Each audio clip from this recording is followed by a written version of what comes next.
Hello guys! Welcome to Tactics tutorial.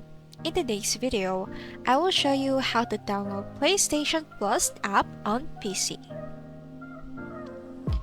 So first things first, what you're going to do is search for BlueStacks PlayStation and click on this one.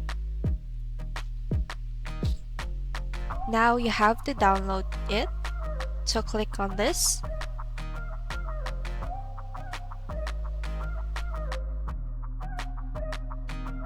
Now after downloading, this would appear on your screen and let's just wait for it to download. And then after opening it, you will be able to download PlayStation on the Google Play using your BlueStacks.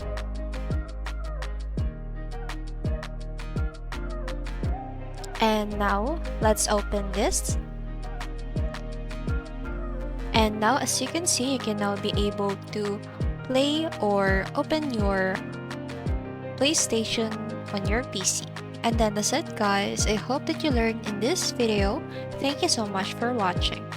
Don't forget to like, comment, share, and subscribe.